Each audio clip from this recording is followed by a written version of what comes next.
2 to 3 weeks worth of lost work time, maybe 4 weeks. And so everyone was busy before, and now they're more busy than ever. It's all schedules are being broken, all timelines are screwing up, and I'm sure for any clients that need work done before closing, it's just, you can't expect it's going to happen. It's just too much. Did you have a lot of people out? Yeah, I mean, I'd seen all the patterns and everything was going great under COVID. And then right around Thanksgiving, you started going, uh-oh, this is going to be different. And certainly it was. It came on fast. It came on fast, and we just saw it's very quickly. You hadn't heard of anyone getting COVID, or you hear about it once a week or something. And all of a sudden you're getting 3 or 4 a day, and then you're getting 7 or 8 a day, and then you're getting 20 a day, and then you get it. And it's like, oh, well, no, luckily I was entirely asymptomatic, so it didn't really matter, or 99%. So didn't really affect me a lot. So you said you were super busy, and yet when we talked, you weren't necessarily hiring. And so can you talk about that? Well, I mean, we've got like 125 employees, but the reality is on any given day, we probably have a couple thousand people working on our jobs. So most of our people are vendors and subcontractors. We just handle the management side, both inside and outside. And so, I mean, we're actively hiring just in different spots, and we're looking for people, but we're not desperate. We have a good solid crew right now. We're talking to folks, and sure enough, each time you turn around, somebody's going to go off and try something different. And there's a constant turn under employees, and we have guys who are retiring. And whenever a good person comes up, we certainly want to interview them, know who they are, and even if we don't hire them right then, we're ready to go for sometime in the future if the opportunity does come up. Well, so I'm going to pose the question differently, and it's one I'm going to ask my guest, which is the current euphoria and strength in the market, are you anticipating that we're going to see several years of this, and you're calculating that into your business, or is this just a momentary phase? No, I think we've got at least several years. I mean, real estate drives construction. In the residential world, real estate transactions drives construction. And as you guys all know, it's been very busy on your end. And so people change locations, they move, they realize they need to do some work, they want to improve it, make it into their own place. They bought it because they were going to tear it down and do something new. And people, again, you can make do in a short term, but over a longer period, people really want to make those changes, and housing stock depreciates and ages, and it has to be brought up to code, has to be repaired, and then it also has to be brought up to taste. But you're anticipating several years of a bull market, and yet you're saying you're not necessarily hiring, or you would hire if the people were available. We operate in a couple different markets: Northern New Jersey, New York City, Hamptons, and then Westchester, the Fairchester area. And in Fairchester, we don't necessarily want to be bigger than we are. In the Hamptons, we're always on the lookout for good people and finding the right folks, and we would take additional folks. New York City, again, I mean, at this point, we're actively looking, but it's not like we're trying to double our workforce or even go up by 20%. We can use some additional people, and when they come along, we'll take them, but we're not actively trying to, double in size or anything.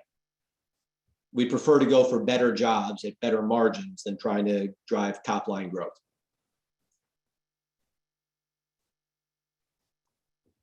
That was Roberto. I guess I lost his camera. There he is. He's on the phone. John Berman, fabulous designer of fabulous apartments and houses. Just joined the call. Excellent. All right, so I'm going to continue to ask Scott Hobbs about the economy until we get our featured guest. In Roberto's most recent, in Roberto's most recent market report, he talks about inventory and interest rates driving this market. Do you care to comment on that? Because I'm going to take issue with him when he gets off the phone on inventory and interest rates being the defining factors for 2022. What do you think? Well, I liked Roberto's letter. I think it's always informative. Just trying to kiss up to him a little bit, but it's no, I mean, I think the interest rates play a key role, But hopefully, in addition to the interest rate, you also have, I think what drives the consumer is are they doing well? And so if the buyers are doing well, plus or minus, 50 basis points or 100 basis points may not matter, especially in a low inventory market. At some point in the interest rates really do matter. And again, at the very top level of things, people are paying cash and the interest rates don't matter as much. As we get down toward, mere mortals, like the vast majority of people, the interest rates do matter. And if you're leveraged up to the hilt, you can't go any further. However, even if you're leveraged and all of a sudden, you're getting a 10 or a 15% pay raise, which I know are still hard to get. But if you're getting a big bonus and a good pay raise and you're able to keep moving and you need a house, you're probably willing to dig deeper a little bit and keep things moving. And at the very top end, I think the interest rates are much less important. Many clients end up, again, they're buying essentially with cash. They may finance it, but they're essentially buying with cash. I'm going to argue that the difference between a 3% interest rate and a 4% interest rate is not what is driving our market. And I believe that I think it has a whole lot to do with demand. You didn't read my December newsletter. Okay. December newsletter said that 2022, it was the feast of 2022, and it was a feast from a demand perspective. The demand would be overwhelmingly strong. So building on that, interest rates and inventory will be the key factors. And interest rates not yet, but they will. Second half of the year, people are not going to be able to afford what they could afford before. They're not going to be able to get the money that they can get, but also for sellers too. Sellers have to realize that affects them as well. As a buyer, I'm a buyer. I can't offer you what I could have offered you when the interest rates were lower. So I think that that's going to play a big role later, not for the all cash, not the uber luxury like Scott had said, but I think for a big sector of the market, it's going to have an effect. And inventory, I expect inventory to be ample, but will it be enough to satisfy the demand? I think it has everything to do with demographics. And I think it has everything to do with the fact that there are more people entering the market. And I actually would put interest rates in fourth or fifth or sixth most important factor. When you talk to people who lived through the last few crises and paid 16% interest rate on their first home, when you ask them, why did you pay, Mom? When was that? Mom, why did you pay 16%? 1982. Roberto, that was 1979. Yeah, okay. I mean, that's a different era. People say that was the interest rate, so I paid it. I didn't have a choice. I had to live somewhere. I had to move from the suburbs to the city or the city to the suburbs. People don't have a choice. It may dictate which house they buy. It may dictate affordability, but it doesn't dictate whether they're entering the market. When grandma dies and leaves her home, it comes onto the market. And when the couple gets married and wants to buy a home, they're in the market. The last thing they look at is interest rates to affect their time. They may try and time the market a bit. They may delay their decision a few months or a year, but I think that only changes the elasticity of the decision. I don't think it, and which house you buy. But the interest rate affects the level of the water. Are you in shallow water or are you in deep water? I mean, and that becomes about affordability, but that's an interest rate metric. Roberto, let me ask you a question. What do you expect interest rates to be at the end of 2022? I think they're going to be close to 4. And my question goes. So let me tell you a quick story. Yeah. In 1958, my father and mother had the lowest possible interest rate because my father was a veteran and he had a VA mortgage. Take a guess at what the interest rate in December of 1958 on the lowest possible rate was. I have no idea. 4 7/8%. inflation adjusted, the bank is paying you to borrow money today. Psychologically, the fact is that for the last 15 or so years, we've had artificially low interest rates. And psychologically, it will absolutely have an impact on people, because people will remember that they could have gotten 2 7/8, and now they have to pay you 3 7/8, and they don't like it. Economically, though, John is right. Economically, it will have a minimal impact economically, because at the end of the day, on $1 million, the difference of a point is going to cost somebody about $12,000 a year. Okay, they can afford it. They don't want to pay it. But it's all about perception. I've worked with buyers for 22 or 23 years. I'm not arguing with you. What I'm saying to you is that it's not an economic. It is going to be an emotional. There's some economics, decision. but it's a bigger emotional decision. But it's the emotion. This is a home. 90% of the people who live in New York are users of their apartments. Do you realize that many of these people who are moving are going to be on a staggered remote schedule? They're not going to be paying as much for lunch. They're not going to be paying as much for transportation. They're not going to be paying as much for dry cleaning. They're not going to be paying as much. It is not an economic decision. It is up to us. Okay. And up to sellers as to what they're going to do about pricing. Other than certain marketplaces, okay, which obviously have done incredibly well, but the Manhattan marketplace has not gone through the roof in terms of valuation in the last 12 months. Okay. No. I mean, so at the end of the day, there's, psychologically, it is going to play a factor. Economically, I don't believe it's going to play as large a factor. Okay, so when people get comfortable with the fact that their mortgage payment is going to be a little bit more, they'll get comfortable with it. Will they all get comfortable with it? If you're right about the inventory situation, which I don't think you're wrong about, if half of our buyers dropped out of the market tomorrow, we'd still not have enough homes.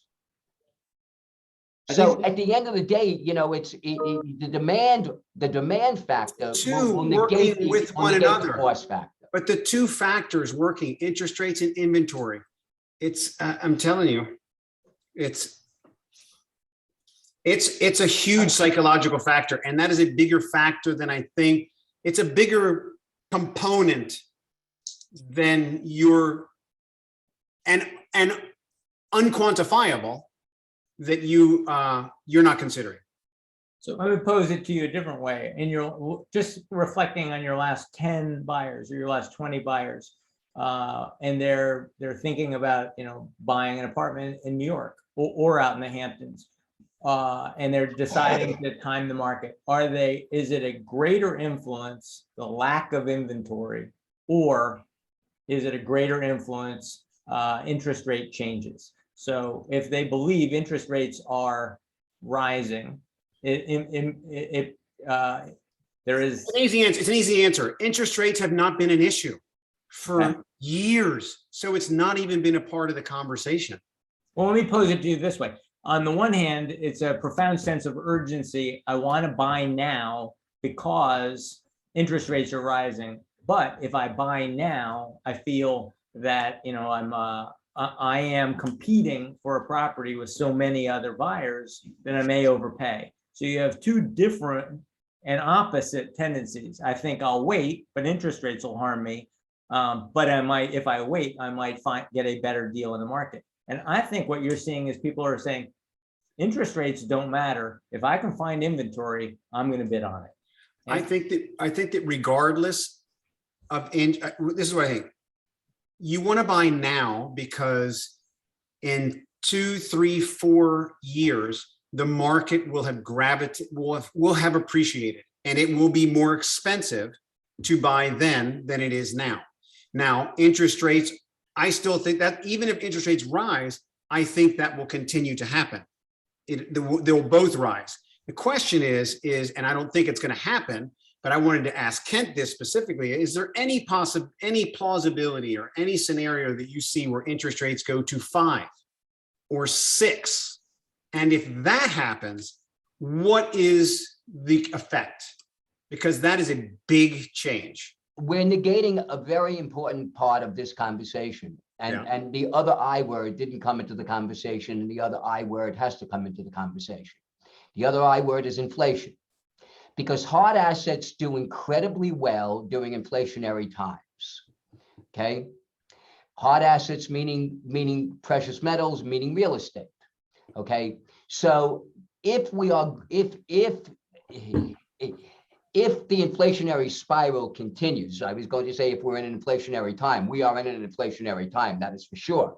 Whether the inflationary spiral continues or not, you talked about property being worth more 2, 3, 4 years down the road. It will be worth significantly more if the inflationary spiral continues to hit. So that may force people. And if the inflationary spiral continues to hit, we're going to see real big spikes in interest, because we're going to see the Volcker rule. Okay, and the Volcker rule was 18% interest rates to kill inflation. Okay, that's what Paul Volcker did. Okay, that's why we had 18, 19% interest rates, because he had to slow down the economy. And we'll see, and if that's the case, there will be no other choice but to bump interest rates as fast as you possibly can, to as high as you have to crush and you're forgetting another thing, forgetting about the amount of money that's out there today, the money supply. I mean, the government has flooded, and this is not a political statement. They had no choice, okay? They had no choice. I mean, the economy was shut down for 5 months. I mean, people had no money, but we flooded the economy with a ton of money. I mean, people are sitting on lots of money, along with the fact that the stock market has done incredibly well. And that's why you can have bonuses larger than you've seen. That's why rents in Manhattan are back to pre-pandemic times.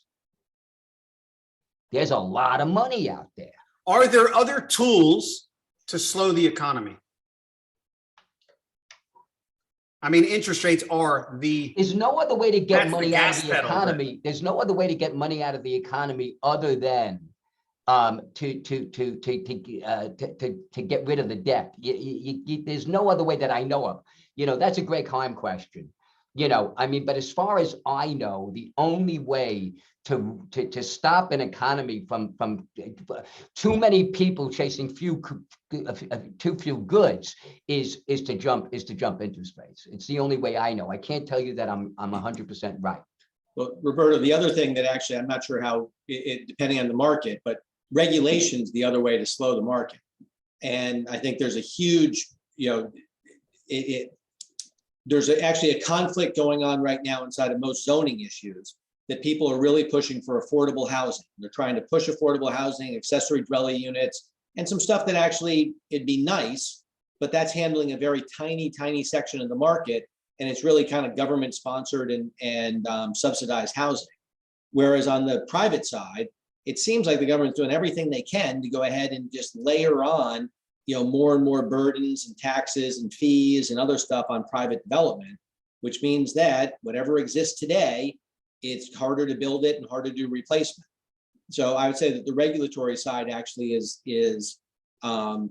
advantageous for the existing market and the existing sales, because they're just not letting you build as many as you'd like in our markets. And what Scott just said, it also then adds additional costs onto the consumer, which is inflationary.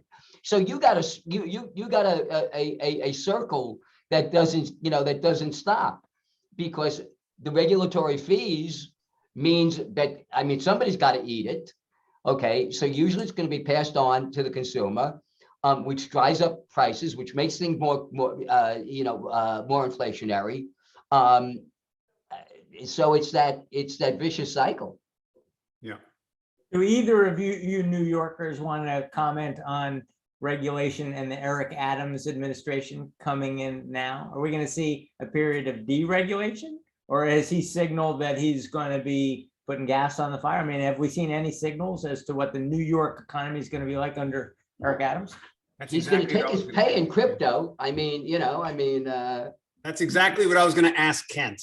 That precisely, because he's been very vocal about regulation. Sometimes he's actually very for it, and sometimes he's not, depending upon what the circumstance is. So I was really curious to ask him what. He's a big Eric Adams fan. So in it his was- last few articles. So yeah, that's a good question to ask him. But I just wondered whether I don't know that you guys in New York are optimistic about the New York economy because of the change in administration. I'm optimistic of the New York economy primarily because of the people that are investing in the city. I mean, the tech sector, the amount of money that's being poured into the city, people who are buying big luxury apartments, they're buying those apartments to live here. They're not buying those apartments to rent them. And those are smart people who are putting their money right here. So I believe in that. Are they second homes or are they primary? Are they coming here because there's a job market for them in New York, or are they coming here with their second home purchase? I think it's a little bit of both. I think there's second home, primary home, and co-primary residence home. You know what I mean? A house in Connecticut, house here. House in the Hamptons, house here. House in Palm Beach, house here. Half the time. the economy in New York won't be governed by government action. The economy in New York will be governed by when the virus is under control and tourism comes back and restaurants come back and people go back into their offices and the local luncheonettes are open. And that's what's going to open up the economy. Nothing in New York has changed other than the virus. Okay. You know, I mean, I love when people talk about the crime rate in Manhattan. Okay, take a look at the crime rate in Boise, Idaho. Okay, the fact of the matter is that we've had a time period where people have had too much time on their hands. When mental instability is a real problem in this country. Okay, and every place the crime rate is going up. I mean, New York's going to be fine once the virus is under control. Europe will start to travel again. Hotels will start to be open again. People will go back to their offices. The subways will be crowded again. The streets are, I mean, I came from the airport this morning. Traffic was a real bear. Okay. So, it's not going to be some, and I'm not saying that government doesn't have some play in this, but the economy, a government can't turn up an economy and can't turn down an economy. Government gets too much damn blame and too much damn credit when things are good, and when things are bad. You know, absolutely what Scott said about regulation and all of that has a play in it. Okay. But regulation regulation under Barack Obama wasn't a joy, and the economy did pretty damn well. So I haven't heard anybody say anything about employment. I tried to bait Scott Hobbs into saying that behind his optimism, he was going to be hiring every good person he could find, but he said not necessarily. And even though he believes in a several years of bull market.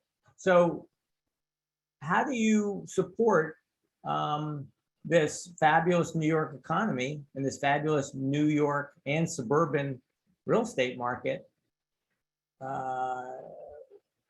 if you're not hiring, and if you could, you can't find the people? Well, I think that just ends up delaying some of that growth, which is, again, not necessarily a bad thing. I mean, you have instant gratification versus slightly longer term gratification. And if someone's able to double their business, it creates a whole nother series of problems and issues for them. The fact that you only would be growing by something at 10% or 20% is not necessarily a bad thing. That being said, I mean, if you can build I think if there's a good story that's building where people feel confident that they have a job, they're able to change jobs if something were to happen to their job, they have opportunity to do something else. I think that's all very bullish toward real estate, because then people are confident that, if they don't feel like if I lose this job, then I've got to go ahead and sell my house and move and rent and downsize. I think in this environment, people are like, well, if I lose this job, I can probably find something else, and who knows, I may even get a kicker on it. So I think that that ends up being something that is beneficial toward the market, and so, well, and also leads to some of the inflationary pressures. But for keeping the market strong and people looking, I think that's very beneficial. John, you're also neglecting to remember about business formations. The business formation in this country over the last 2 years has been the fastest than it's ever been. There are more people who have left their job are now starting their own businesses. So they're not looking for, so it's gonna, the idea of the way that we looked at employees is changing. And a lot of people who had jobs, working for companies are now starting their own jobs.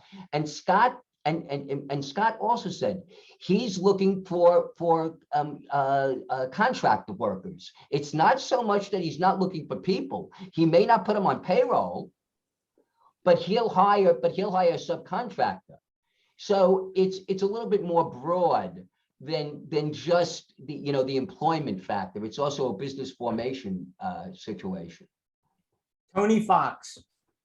I want to introduce you to the room. Tony Fox is a recent graduate, 25 years old, I believe, recent graduate of Fordham, Division I athlete, knows how to compete, knows how to mix it up in the market, and is beginning his career as a real estate investor and real estate developer.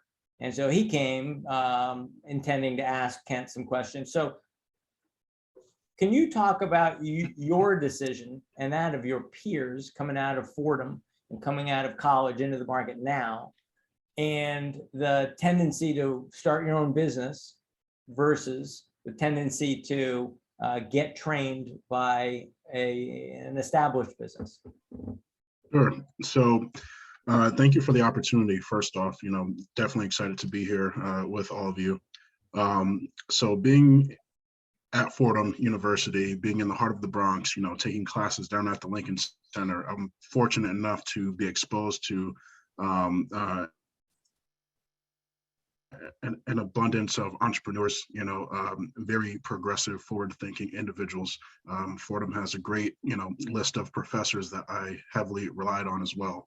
But really, once I graduated, and there was a span of a few months where, I was unemployed. I studied engineering physics, a very tough degree, while playing football. So I know the numbers, and I ran the numbers for real estate, and I was able to see from,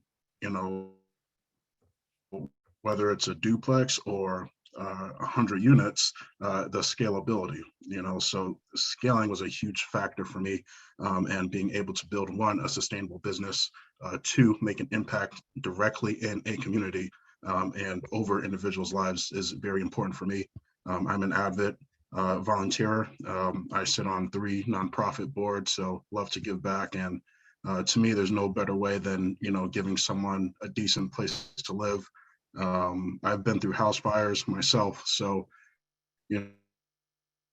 I have the motivation and the personal background to really, I believe, make a true impact. And you're going to start your own business instead of at 25 joining a big firm and getting trained and I just want to understand, as Michael Goldenberg just pointed out, you are part of a trend of millennials starting their own business at a rate we have not seen in decades.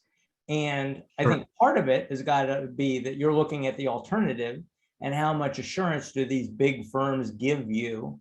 How much security do they give you versus the opportunities in the market right now? Are you that optimistic about the market right now and your opportunities to start your own business in it, especially in the real estate business?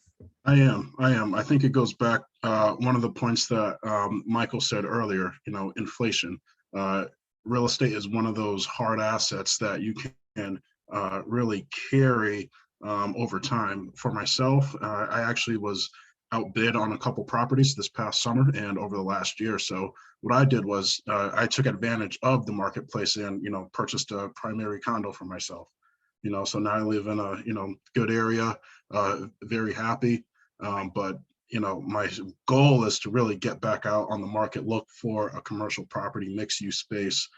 So I really do believe that, everything you said about the vicious cycle, I see it, as far as someone has to eat the cost. And I don't want to say eat the cost in a negative sense, but someone has to be responsible for, paying a mortgage, So I would like to be that owner of a building that will rise over time with appreciation, having my tenants, being able to justify raising rents in order to, offset that cost. How is it Well- now in the market to try and raise money, either borrow or raise through investment? Or if you're 25 and you don't have a great long track record, of credit worthiness. Correct. So right now, it's friends and family. I do have some money raised actually for a venture I'm trying to launch during Q2 of this year. Choosing Q2 because, starting off small, I want to give myself the right amount of time for due diligence, prep work, speak with, various individuals, just so, I'm a firm believer in not letting my lack of experience stop me from pursuing real estate and from, buying $1 million property if I have the ability to. So I really think it's, people believing in myself. Like I said, I sit on 3 boards. So from a strategy standpoint, it's not foreign to me, optimizing a business, optimizing cash flow, I've been doing that 25. I've been doing that since I was 22 years old when I joined my first board. So I really do believe that with the right structure and the foundation, that will set me up for future success. And, and allows people to be comfortable in my vision for real estate. Most of my friends and family that I have received funds from, they are well aware of the potentials of real estate, using it as an, alternative investment, not only to the stock market, but, in terms of diversifying their portfolio, they're willing to put, 25% into real estate. So I would like to capture that if I can. Clearly, Roberto, Michael, Scott, clearly there is an optimism among millennials that real estate is a rising asset class. They're buying their own condos and they want to, but generally speaking, they want to invest in real estate. I think it's interesting to me that you said mixed use real estate. You're not focused on, a lot of the headlines have been wrapped up in the shortage, a 5 million unit shortage of residential real estate across the nation. We've dug ourselves into this hole over a decade of underproducing residential real estate. And yet a lot has also been made of the fact that retail has been in trouble for years. A lot of retail has been shifting to online retail, and a lot of retail in the New York City market right now isn't back to pre-pandemic levels. Does anybody want to talk about the different sectors of real estate? Because I think we spent a lot of time talking about residential and how it's on fire because we're realtors and we like to talk about the positive story, but the commercial has not necessarily been all positive. I think the retail's coming back a little bit, but I think and supposedly the class A type buildings, because they're big companies typically that occupy those, they're companies that are upgrading into those spaces, and that where there's going to be a gap, or the B, C buildings where they're typically have smaller occupants and smaller businesses, they're going to struggle to get tenancy, and they're going to have to hopefully look to the city to allow them potentially to change the usage of those buildings, because they may not survive. Their best use or their prior use may not allow them to survive. Someone even suggested that a couple of those buildings could go into bankruptcy and they could be just sitting vacant. which could change the dynamic of the city on certain streets, like in Midtown and things like that. However, that's yet to be determined, and we'll see. But that's consistent with anyone else jump in as well, but that's consistent with some of the Kent Swig's interviews with Bloomberg and others lately. He said he sees the Class A office space doing just fine. B and C class may suffer. And he also talked about, and I want to hear your opinions on this, but a lot of the big box retailers are going to go away, and they're going to get replaced with a more European model of smaller retailers occupying those spaces, which, to your point, Roberto, may require rezoning and reconfiguring and redevelopment of a lot of these buildings. that would be great, because it would make the city a lot more accessible. It would allow so many more people to, run their small businesses and have their, their ice cream shop and their leather goods place and things like that. However, the rents will have to adjust. There's going to have to be a recalibration of that in order for them to survive. Tony, you sure you want to buy a building with rents, with commercial rents going down, needing still to adjust? Correct. So the question I was going to ask is, we talked a little bit about regulation. So here in Connecticut, where I'm based out of, in the past, I'll say 2-3 years, even, pre-pandemic times, I've seen an influx of larger corporations trying to get down into the Stamford area, trying to break into the Hartford County markets, leasing out, entire floors or buildings, just because Connecticut is promoting, tax advantages for such businesses and for those building owners. Do you guys have any comments on that, or any experience dealing with, taxes and, economic development within counties? Michael's a tax guru, maybe. Unmuted. Sorry, can you repeat that? Go ahead. Yeah, so my question was, how much of a factor does regulation and individual county economic development play on, new companies leasing out buildings for tax advantages, or, a landlord discounting rents, if you have any experience with that at all? I don't have personal experience with it, but my gut, and Greg Heym is on this call. I noticed that he jumped on, so he might have some real good insight into that. What I can tell you is this, that during the Trump presidency, he instituted opportunity zones. Okay, and those are tax advantaged situations, and that absolutely helped to develop. Okay, or help well, it didn't help as much as it was meant to, but that wasn't anybody's fault other than investors' faults. They played the angles a little bit. Okay, it wasn't meant for that purpose. But those type of things are absolutely beneficial to areas appreciating, areas getting more businesses and more buildings being renovated or constructed even. For that type of thing. But regulation has an impact on, look, when building permits go up, and when license fees go up, and when sanitation costs go up, it becomes more difficult for a small business person to be able to afford it, and especially one who's just opening up.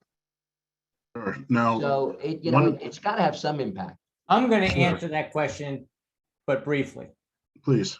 I believe, and you can tell me I'm wrong, Michael, but I believe that deregulation has an impact on the margins. I believe that if you deregulate and you change the tax policy, it may encourage somebody who's on the fence, on the margin, to invest in Bridgeport, invest in the Bronx, invest, basically move out of the Manhattan market and invest in an apartment building in Queens.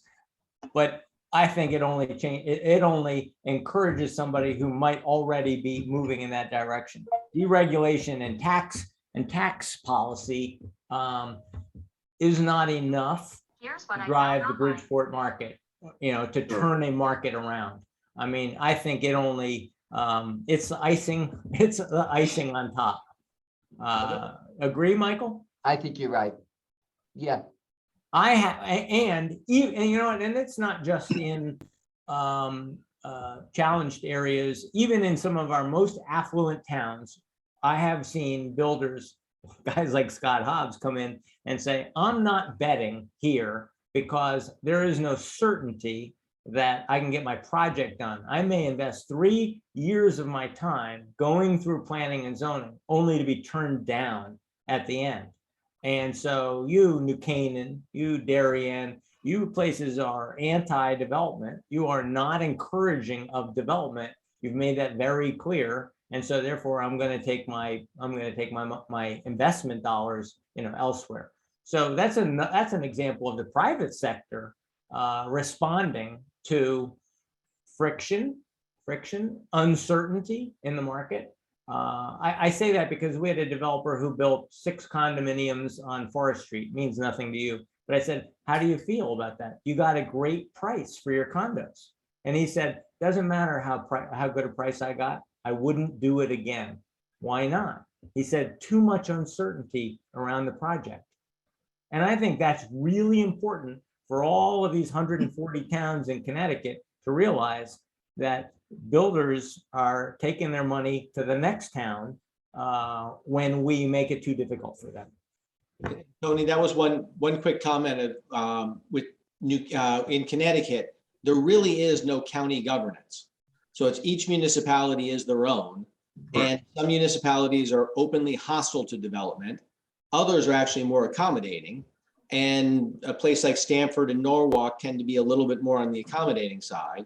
Bridgeport has a whole ton of issues on its own that are really too bad because Bridgeport is a huge opportunity, but they got to get out of their own way.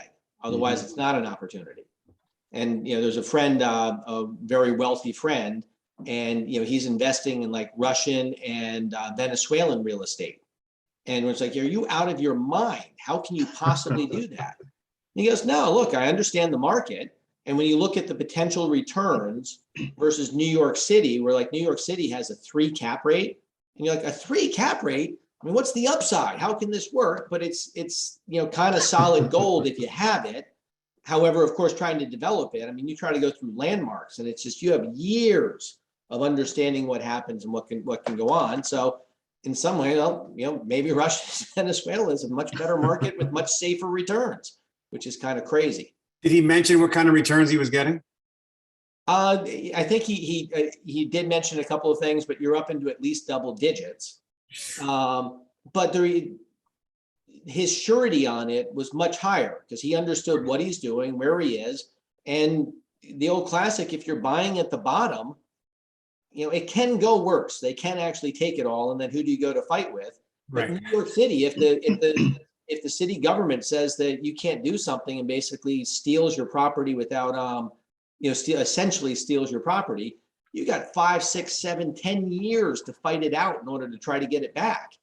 And, unless you're a real big developer with scale and all of that, you have a lot of risk there that again, that uncertainty is a huge risk because of the concentration of your resources. Understood. So when talking about, cap rate and risk, what are some driving factors for that? As I'm, looking to buy a first building, I know we talked about inflation, regulation, some of those high level items, but specifically while attempting to underwrite a deal, what are some factors that I definitely should consider and must consider that most people don't?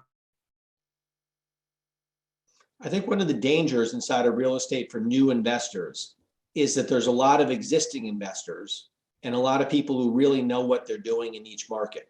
Mm-hmm. And so however you can find things that are not full up listing. If there's already a listing out there and it's being put out to 25 or 30 people in the market, odds are that's going to trade at something around what the market value is.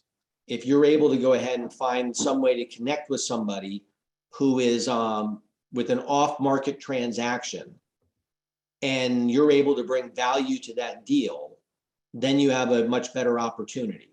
But just being a retail buyer, I mean, there's a lot of money chasing a lot of deals, and Mhm. if it's a good deal, somebody's probably going to take it on the market. And they can probably take lower returns than you would. But if you're able to actually, again, search stuff out, find the seller, know how you can end up making the stuff work together, have a good idea about how you can add the value to something, and possibly getting some sort of an assemblage and making 1 + 1 + 1 equal something more than 3, that's where you can probably add the value. But if it's a plain vanilla office space or, class A retail or something like that, it's going to trade at market, and that'll probably be it. That's my opinion. Sorry. So Scott and I have a mutual fund who's a genius at this kind of thing, Chuck Berman, and he sits on the housing board with Scott. And I asked him this question once. I said, I have a nice little building here in Connecticut. I'm thinking of selling it. It doesn't produce that much money. It doesn't produce a great cap rate. Let's say it produces a 5% cap rate, a 5% return. And I said, explain to me why these big lists I get through the email, I could buy a Walgreens or a CVS or a Chick-fil-A with a triple net lease, a 20-year lease in place and a triple net, and I can get that with a 10 cap, a 10% return and a triple net. I said, what am I missing here? And I think there's a great case study for you. And he said, well, what happens at the end of the 20 years? And I said, well, I just renew the lease with the Walgreens. And he said, yeah, he said, be careful, because he said, not all real estate is like the real estate in your neighborhood, which has been around for 100 years. He says, some of these traffic patterns change, and that shiny new Walgreens that just went up today with a 20-year lease could be worth nothing at the end of the lease. It's a 20-year-old building, it's tired, and it's no longer within the appropriate traffic patterns. And he said, so you can find your principal has decreased. Not all real estate appreciates, not all capital appreciates over the life of the lease. There's actually some of our smartest real estate clients, because we work for people who have been very successful in real estate. It's stunning the level of deals they have under minority interest, where, I mean, it's like, okay, we'll take 6.4% of that building and we'll do 5.8% over here and we'll do 23 over here. And so they diversify their risk away from a single property, which is really hard to do on the smaller side. On the smaller side, you're better off concentrating your risk, but you're concentrating your risk and you got to make sure your baby works right. And the other part is the long term is a huge thing in the real estate. And just as John highlighted, everybody's thinking about, well, what do I do when the lease ends? Like, it's 12 years out, it's 15 years out. What does it matter? And they're like, no, that's important. And that's something I think to internalize as early as possible inside of your career is what's the end game? What's the exit strategy? How do I get out? And if you have a 20-year lease, how do you get out at 10 to 12 or 13 years? So somebody else will deal with that. And there's a sweet spot in there. Sometimes it's a 10, sometimes it's a 12, whatever. But how do you get out is a big thing to consider. Was it interesting for Tony to actually go look for deals where he's actually finding deals and bringing bigger investors in, taking minority interests in 5 or 6 different properties as opposed to trying to buy one? There's nothing better in the world than good partners, and there's nothing worse in the world than bad partners. So, if you have the good partners, and again, if you get a track record, you show that you can do it, you make money for your partners, you can then go ahead and people reward talent, and they will go ahead and reward, and you can become that minority interest and have pieces and stuff. Then eventually you can, it's possible you just buy it out and you do your own deals. But it's finding great partners is huge, and building that reputation as to an honest, hardworking, dedicated guy that's able to figure it out and add value is huge. Tony, as one bit of advice, in a previous lifetime, I owned my own CPA firm and did a fair number of not LLCs, because it was before the day of LLCs. They were called LLPs. They were called limited liability partnerships. Okay. And I had a real estate partner. I wasn't in real estate. I ran an accounting practice. Okay. And we used to do deals together. He'd bring the real estate. I'd raise the money. Go make a lot of friends with a lot of accountants who have a lot of clients. They're the ones who will give you the invest. They were the ones who will get people to invest. Hey, I love this idea. Wait, can we all call you up? Exactly. I love this idea. We did 9 deals in this city. Okay. And I raised half the money on 9 deals. Okay. Wow. I think Roberto might know this. He may not remember, but we co-op 360 Riverside Drive.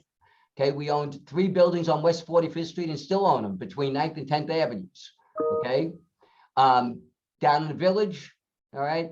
So go and make some friends with some accountants, and they will, and you just bring them the deals and you show them the numbers, and they will get they will get their clients to invest in them. Interesting. Thank you for Okay. that. Thank you. Guys, I'm gonna have to jump. I got a meeting to run to. Thank you so very much, and I hope I didn't hog this too much. Scott, thank you for everything. And Michael, Roberto, thank you and for your Don, once input. again, you're amazing. Great, Michael. Michael, thank you so much. And Tony, that's actually, I mean, Michael's point's really huge because everyone out here, I mean, if you have money in the bank right now, the bank pays you 0.1, maybe, if you're lucky. And, going to the market, it's like, boy, you got a lot of stuff out there that who knows what's going to go up, down, or whatever. And if you're able to create a bond, even if it's a 10-year payment stream or something that returns even 7, 8, 9, 10%, that's attractive to a lot of people for money that they have on the sidelines. Interesting. Thank you. So what you're saying, Scott, is that the finding the money is easy if you've got a good idea. Now, if you've got a good idea and a good business plan behind it, if you have access to a great performing asset, money will follow it. I would say that the whole thing comes down to the reputation. And so, I mean, if you can develop a track record and whatever you got to do to get those couple of, to get 1, to get 2, then everything after that starts falling into place. Those first ones are hard. And again, there's nothing easy in this world. And that's why, you show it, you prove it, you do the dedication, you make it happen. People reward talent. And so that's a huge part. But once you get a track record, their raising funds will become much less important. And the track record doesn't have to be huge. It just has to be, you show you've done it, and then there's a lot of sources. Correct. Thank you. So to my partner, do you want to take us out? Do you want to give us a little bit of a recap of your market report from your own words? Because I read your market report and I saw, interest rates and inventory. What did you say in your market report? Basically, what do I need to know? I think that there's tremendous opportunity right now. I think the prices have not appreciated yet, but they are going to, just from a standpoint of, I think there's going to be tremendous demand. I think there's going to be more demand than there's supply. So the supply and demand curve just alone is going to push prices up. I also think that things are going to get more expensive later in the year as interest rates start to rise.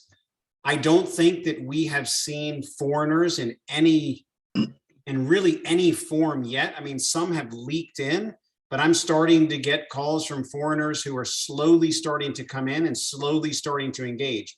Now, Kent said that, during times of, after times of instability in the economy or in the world, that America has always been the recipient of a tremendous amount of international investment. Now, that happened after the financial crisis. It happened after 9/11. And because America is essentially, it's transparent, it's stable, it's liquid. Yet during COVID, the one thing that hasn't been able to happen is the borders were shut. So they couldn't really come.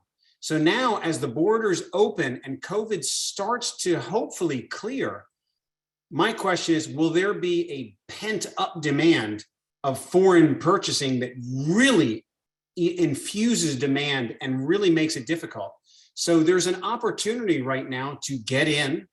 I mean, I still think right now that inventory is just really lean.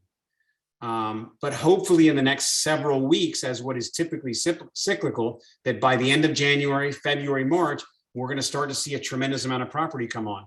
And also, and then from a family perspective, you know, when those families, when it starts getting towards the end of the school year and people are looking to shift, they need to replace themselves to the Upper East Side or downtown, or the child is in school here or there, or whatever the case may be. There's going to be a lot of shifting of those family-sized apartments. It typically tends to happen starting April, May, June, so that they're settled by August. I think there's tremendous opportunity, and on both sides. If you're selling, you may want to sell before the interest rates start to really spike. At the same time, if you're a seller, you kind of want the demand to start rolling. Like, I don't see that momentum coming yet, but hopefully early February, March, it really starts to roll. And that, because, you know, someone gets out in the marketplace and they make an offer and they lose it to somebody. And then they're like, okay, I lost that. And then they see something else and they make an offer and they lose it to 2 or 3 or 4 people. Then they start to become more and more aggressive. That's the place that you want to be as a seller, because people are really putting their best foot forward to outbid somebody. And then you're bidding from a point of, you have leverage in your negotiation. The one mistake that sellers can make is to overprice, though, because it still is very price sensitive. If you overprice, they just don't come. They'll just let you sit there. That's my recap, essentially. Good Hey job, there, Roberto. Craig. Greg. What's up? Greg. You know, I said I'd come troll and see what's going on. And, you know, I want to point out too, if you don't mind, that I agree. The overpricing is the scariest thing that could derail this, because the buyers will leave. You know, they're going to be mad they missed the boat in terms of the cut rate prices. Rates are going up. If it gets pushed too hard too quickly, you're going to see things slow, halt actually in certain markets. I do think the benefit that we'll receive this year is the local economy will make more progress. You know, something that has been a headwind for us will switch and actually support us. And with Wall Street bonuses probably exceeding $35 billion, I think New York City should benefit between that, the return of the foreign buyer, the new mayor brings hope. And that's one thing you need during a pandemic is hope. I get that we have plenty of money chasing too few and too little inventory. And I understand intuitively what that does to the high end of our market, which is what Roberto sells. But I know that as a guy who studies the unemployment numbers carefully, can you talk to me about the unemployment picture in New York now and how that's going to affect the rest of the market?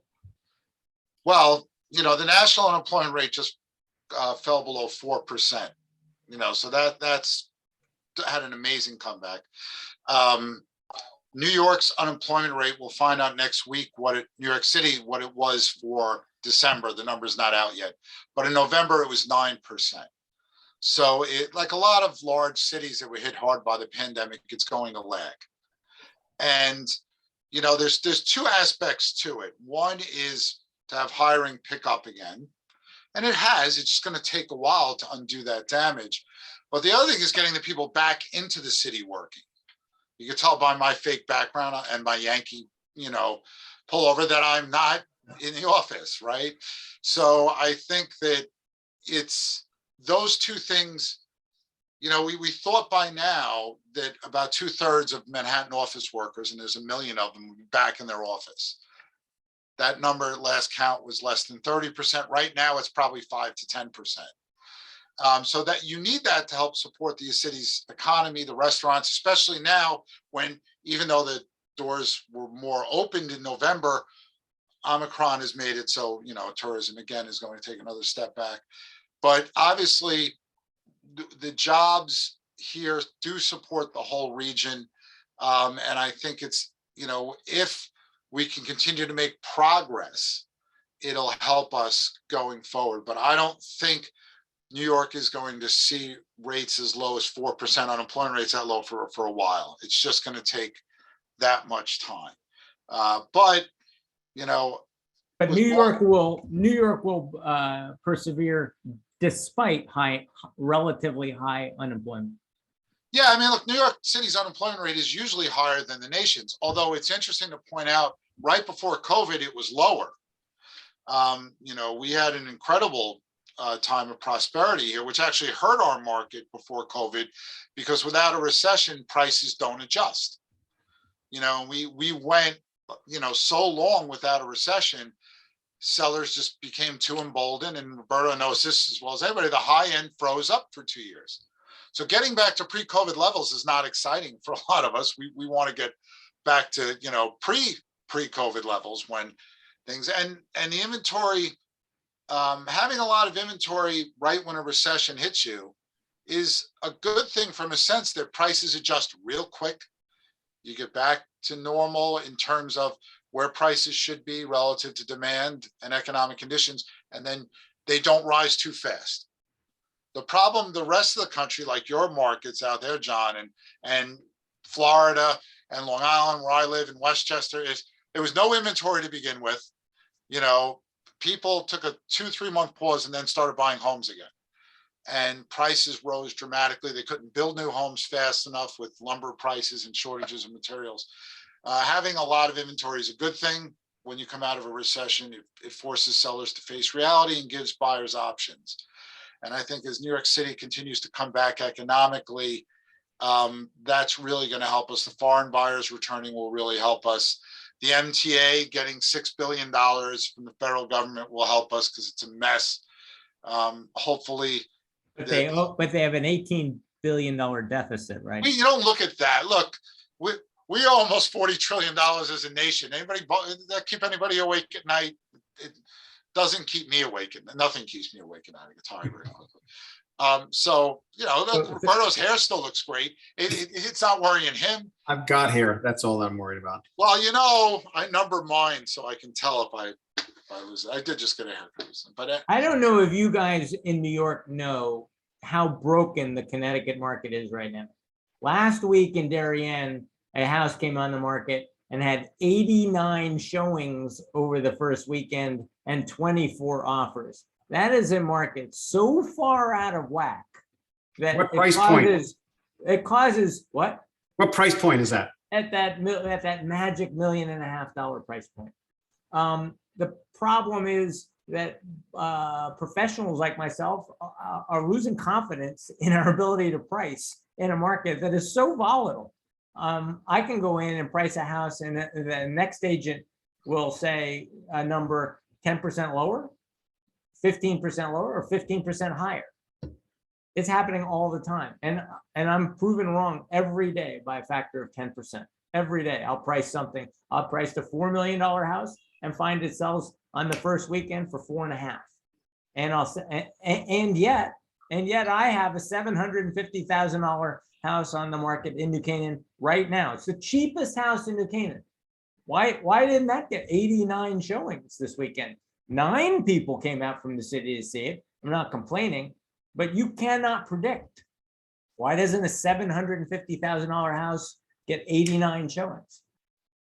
So it causes the market to be very unpredictable, and that's why I say broken. You have something like 47 listings in New Canaan. We are a town of 20,000 people and 7,000 households, and there are 47 single-family homes on the market right now. That's not enough for me to tell my sellers that I can look at you're competing with two houses, 3 houses, and give them an accurate assessment of what their competition is doing, because there's no competition. What was your inventory like to 2018, 2019 at this time? So if you look over the 20 years, it should be 250. But during the 2018, 2019, when the pendulum was on the other side, the market, we had 350. We peaked at 351 houses on the market in New Canaan at the end of May, when you're still waiting for a few to clear out through, they're ready to close. But 351 was the highest number, and we're at 47. So we've been watching for the last year or so. All 16 markets in Lower Fairfield County have been looking at a 40% decrease in inventory. Right now in New Canaan, if you want to buy a 3-bedroom condo, there are none available between $800,000 and $1.5 million. There is 0 available. Now, a couple months ago, there were 3, and you could at least then negotiate. Well, if I'm not going to overpay for yours, I'll go buy the other one. There are 0 available. So that means that of the 30 condos on the market now, which looks like normal, 6 of them are 1-bedroom under $600,000. And then you've got 30 of which I would say 24 of them are new construction at 1.8 million and above. So you have this great big, help me out here, Greg Heym, great big donut hole in the middle between $600,000 and $1.8 million, where I have 0 inventory of condominiums. And it makes no sense. Well, as you said, it's a recipe for disaster is what it is in terms of how prices can get out of whack. It's like right after the financial crisis, trying to value mortgage-backed securities. When there is no market, you don't know what values are. And I think, again, therein lies our advantage. Inventory, the pure number of inventory levels in Manhattan right now are historically normal. This isn't 2014, 2015, when we might have 3,000 apartments for sale. There's 6,000 apartments for sale right now. That's not a lot by itself. Relative to demand, it's very tight. But we still are getting enough supply to do that. I think the problem is your market has been nonstop on fire for almost 2 years now. You know, where people were, you had a decent amount of inventory in the beginning. It got absorbed very quickly. With the Wall Street bonuses, that's going to help, your market even more, or maybe raise prices even more, however you want to look at it. And I think it's a problem, because one thing we all know about home building is that most areas build too much into the recession. The recession comes, they don't build anything, then they don't have enough when the recovery begins. Here, it's been a little different because, this was the shortest recession in US history, and builders tried to build, but they couldn't get the materials, couldn't get the labor, and that's still an ongoing issue. That will abate, but it's going to take time to get caught up. And I think it's very hard. The old expression, careful what you wish for, right? Sometimes you want more inventory, you get it, and then you can't sell it. But the forces of supply and demand will work out prices, but people may not like them. And it's tough, as the economy is expected to have pretty good growth again this year. And I think corporate profits, while not rising the way they did in 2021, will show growth this year as well, even with higher interest rates. The demand is still going to be there. It's just going to mean broadening their search areas, looking into different markets, coming to Manhattan, hopefully.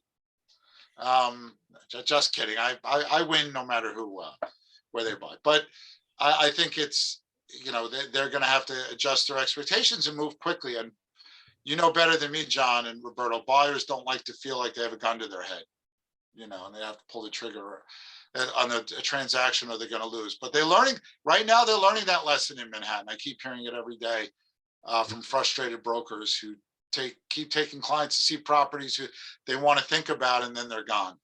Yeah. I think this was a good show, despite the fact that we didn't get our guests, the guests we wanted. We got some guests, and we got a good conversation. So thank you all. And we'll try and get Greg, thanks for popping in. Tony, good to see you. Good to see you. Thanks, guys. Nice to meet you, Tony. Captain. Thank you, guys. Thank you. All right, guys.